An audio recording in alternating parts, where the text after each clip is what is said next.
A must-win game for United on Thursday as they take on Chelsea at Stamford Bridge at 8:15. Both teams looking to turn around a miserable run of form. United with mounting injuries. I'd already kind of recorded this video, and then I got the news Martinez was out, so my lineup had to change, my tactical breakdown had to change. Everything was in the bin once that piece of news came in. So both teams struggling very, very badly in the defensive area, with Chelsea picking up a couple extra knocks against their draw with Burnley, with Malo Gusto now out, joining the likes of Reece James, Ben Chilwell, and others on the sidelines. Trevor Chalobah might be able to come back for this game, but again, his fitness is still a concern. So Axel Disasi, Badiashile and Cucurella will be kind of the obvious picks. And who comes in to replace Malo Gusto, who was already a replacement for Reece James, remains to be seen. So big decisions to be made by Pochettino. United, of course, losing Martinez, with the news coming in that he'll be out for at least 4 weeks, joining Victor Lindleof on the treatment table as well, joining Tyrell Malacia, Luke Shaw, Rafael Varane now out, with news that his injury woes might be contributed to some elements of concussion. So I read on social media. So both teams suffering greatly in the defensive setup. Now, Chelsea are without a win in their last 4 Premier League games, with 4 losses and 2 draws. However, in their last 5 games, they have scored 14 goals. So goals are not hard to come by for Chelsea. They just don't seem to be able to keep them out at the other end. Now, in that run of 5 games that I'm speaking about, they did play Leeds and they did play Leicester. However, those 2 teams are flying in the Championship. Leicester's form has petered off a little bit compared to how it was in the beginning of the season. But the point remains. Chelsea are still able to put the ball in the back of the net, something that United have been struggling massively with. So this is a team, these are 2 teams coming in similar veins of form, but Chelsea, I believe, could be the favourite in this game, given just how poor United were in the Brentford game. Both managers under huge amounts of scrutiny, with, big boy owners now a part of their setup, looking for quick results, and neither manager may survive beyond the end of this season. So this is a must-win for both managers, and a draw won't do either, especially Ten Hag, who needs to try and build some momentum for the run-in for the rest of the season on 48 points. Typically, having done some research on 4th place, typically 71 points is going to be enough to get you 4th place in any season. However, points as low as 65 can get you into 4th. And there was once where Liverpool needed 75 points in the 18-19 season to finish in that 4th spot. So with 9 games left, if United win 7 of them, that's 21. We could have 69 points, which could be enough for 4th, and very much enough for 5th as well. So all is not lost, especially with Tottenham, West Ham losing ground today, as well as Spurs all drawing. So there is some breathing room being afforded to United as a result of this. Clearly, Aston Villa are the big threat, but that 5th place is still very much in reach, with those 3 teams drawing as well. So with United's defensive injuries and form, I think the way we have to go into this game is to be very cautious and soak up some pressure. So, on saying that, let's take a look at my lineup and how I think we need to approach this game.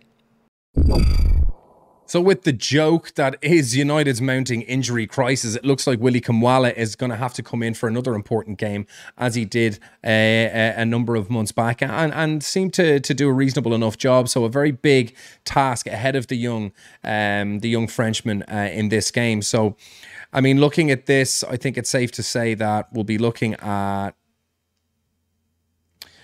a defense of Dalot, Kimwala, Maguire and Wan-Bissaka.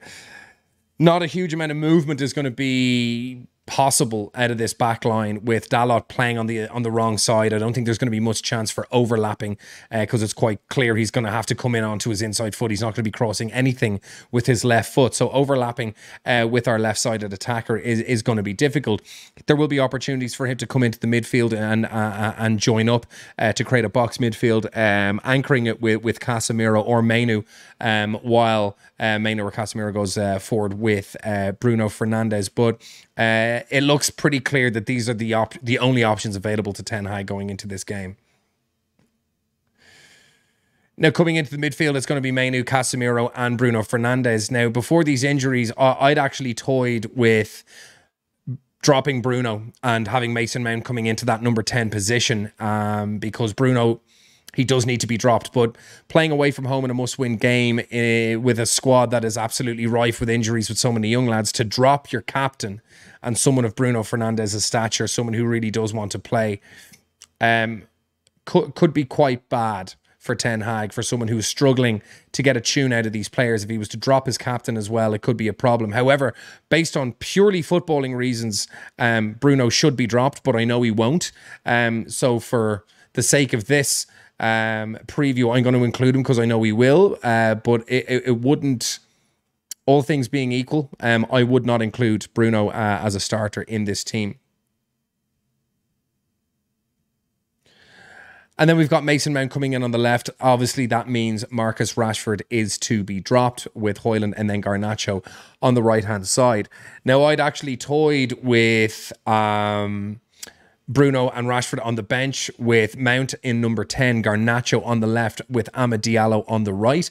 That is a team I would like to see play. I think our staggering lack of goals and the work rate that I'm seeing from the likes of Garnacho and Manu and our other young players, and Diallo when he came on against Liverpool, I think we need that level of dynamism, energy, youth injected into the team, and maybe a little lesson being sent to our elder statesmen who are failing in their duties to produce opportunities and goals for this team. However, I think in reality, we're going to see Mount on the left, and a start I think he fully deserves after his heroics against Brentford. Very, very unlucky not to get the 3 points with that goal. But he does return to Chelsea now. I have no doubt that he will have a point to prove. I'm thinking he's going to get booed from the first minute to the last minute, and I hope he steps up to the plate, relishes that kind of a cauldron, and produces some moments for us that can help us with the win. Now, in possession, I think we're going to see Kamwala just coming slightly out onto the left-hand side, with Dalot coming into the midfield to create a box midfield with Casemiro as well. And this is going to give us our standard two banks of five that, you know, managers want to have now. Their defensive five, their offensive five. This is how I think we should play. But when you've got Moises Caicedo, Enzo Fernandez and Conor Gallagher in your midfield, they will play a 4-2-3-1 if they manage to get a fourth defender out there. He might shuffle into a 3-5-2 or into a, you know, 3-2-3-3 or 3-2-3-2 depending on who he has available. But their midfield is going to be very strong, and we're going to need as many reinforcements as possible. With the two anchors being Caicedo and Fernandez, there's going to be a lot of technical ability in that midfield. So we need people who are going to be able to handle and deal with that. Ideally, this is how I think we should be setting up. I think we should be basically playing a bank of seven with our three runners waiting for opportunities for a breakaway, which should be presented when you see how many goals Chelsea are shipping. And with the lack of first team defensive personnel available for this game, this is a game where we should not be afraid to go out and attack Chelsea. But we need to do it carefully, and we need to pick our moments.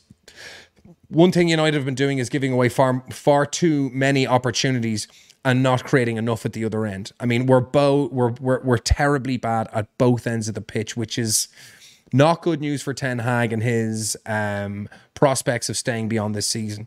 I'm in two minds. I've been pro Ten Hag all season, but the last few games have really shaken my confidence in him, in just how desperately poor this team plays, despite the injuries, the off-the-field issues, all the distractions. The personnel he has available to him should be able to play better than what we are. The number of shots we've conceded is relegation territory. The goals we're scoring is relegation territory. Everything puts us in the bottom six in nearly every metric that you can think of. That's not good. I mean, if you're shipping goals, you should be at least, you know, creating lots of opportunities. And, you know, we're sacrificing defensive solidity for a little bit more offensive flair. We're playing quite exciting football, creating lots of opportunities. You score one, we'll score two. But, you know, Højlund had one shot against Brentford, and Brentford had 31 shots total. So where's the risk reward? It's very, very damning, the statistics. So in my opinion, away from home against Chelsea in a game we must win, I want to see a bank of 7. I want to see Kamala and Maguire. We're not going to be able to play out from the back. We don't have Martinez. We don't have Varane. We don't have ball-playing centre-backs that are going to be able to carry that ball through into midfield. So we're going to need additional personnel in the middle of the park to be able to pick up that ball from our centre-halves and drive the ball themselves steadily. We can't leave too many gaps behind us. So I think it's going to be a case of Manu, Bruno and Casemiro playing quite deep, trying to pick up the ball. Bruno staying central, not trying to run around the place, putting out fires. And I want to see a majority of our players behind our halfway line, not playing that high, not trying to do a high press, and just allowing Chelsea to come on to us, defending for our lives and taking the opportunities when we get them. It's kind of your classic Ollie ball, counter-attacking, but we're not playing well enough to think that we can go to Stamford Bridge and outplay them, particularly with the personnel that we have missing.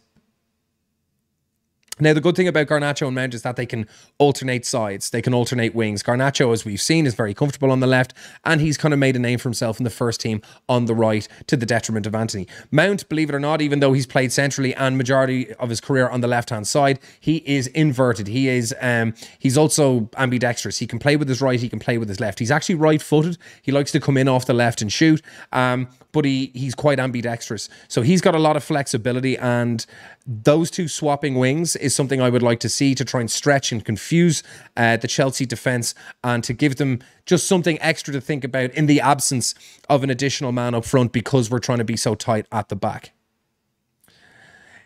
In possession, this is kind of what I want to see. This kind of defensive 6 with Bruno just coming over the halfway line, trying to supply some balls and playing them out wide to Garnacho, hopefully for some 1-2s with Højlund, and see what that front 3. But we need to be careful. We're not scoring enough goals to think that if we go 1-0 down away from home, it's fine, we're going to score 2.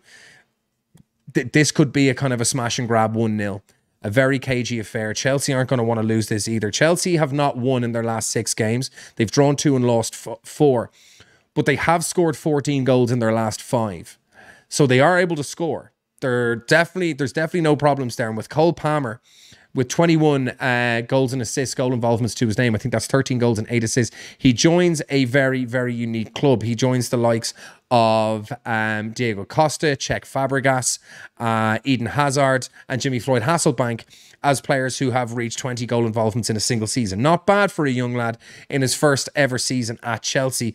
And he is the clear danger man. So that midfield, we need to keep it tight. We need to keep it compact. We need to give them very, very little room. And Manu and Casemiro need to be playing very, very well to come up against a midfield that on paper is one of the best in the league. But, you know, you don't know which version is going to turn up on the day. So if we do get a chance to kind of advance the ball a little bit more, I do want to see Kamala Maguire staying very, very deep. Casemiro hanging back as a defensive screen with Dalot and Wan-Bissaka just hanging out wide, keeping an eye on the runners. Mudryk, Palmer, Sterling, Nicholas Jackson, all very fast, crafty players, and we're going to have to keep an eye on those wide areas as well. So it's important that we make sure there's enough men in our half so we don't get caught out and leave enough space behind us. So that's really all I have to offer on that, and it's going to be a very tough game for us, but it's definitely winnable.